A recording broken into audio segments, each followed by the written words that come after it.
Para conhecer um pouco mais sobre os 166 anos de Blumenau, nós estamos aqui na casa do professor pesquisador Adalberto Dai, que estuda já há muito tempo a história da cidade.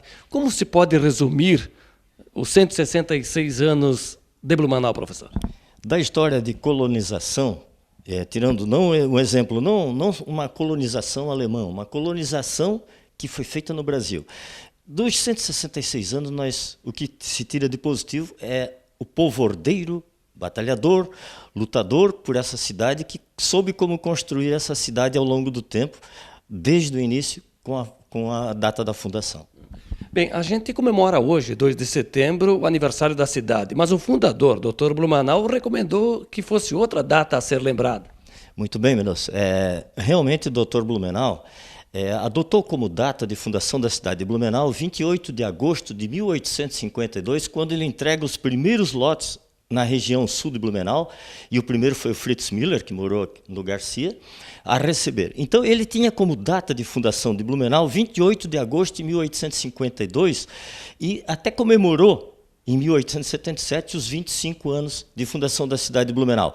Depois disso, ele foi embora, morre em 1899, e em 1900 é mudada a data de fundação da cidade de Blumenau, 2 de setembro de 1850, quando teriam chegado a Blumenau os primeiros 17 imigrantes, mas na realidade chegaram a desterro nessa data. A Blumenau alguns dias depois. Alguns ou algumas dessas famílias descendentes dos primeiros imigrantes ainda fazem parte aqui do cenário da história da cidade. Sem dúvida, os Hoffmann, que estão aí por nós, os Becher, todos com uma história muito brilhante na nossa cidade, mas podemos destacar que poucos ficaram dessas famílias em Blumenau. Foram para São Paulo, outra região, e alguns faleceram logo. Mas os que mais, a família que, digamos, que tenha se destacado e depois foi embora, foram os Friedreich, que chegam a Blumenau no dia 9 de setembro. São os primeiros imigrantes a chegar em Blumenau, 9 de setembro. Então, os Friedreich tiveram uma importância extraordinária, como tanta gente nessa cidade teve, mas dos 17 fundadores, eu citaria os Friedreich, que depois vai morar em São Paulo, e o filho dele, Oscar, que nascido em Blumenau, tem um filho famoso que é o Friedreich, que foi um dos maiores futebolistas do Brasil.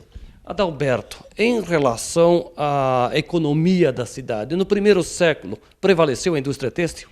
Sem dúvida alguma. A partir já de 1860, com a vinda de Johann Grissmühl para a região sul da cidade, o desenvolvimento começa com a indústria têxtil e com a empresa industrial Garcia em 1868. Depois do Dr. Blumenau, em conversa com os irmãos Hering, traz a empresa Hering para a cidade. Então, o desenvolvimento inicial de nossa cidade, sem dúvida alguma, foi a indústria têxtil.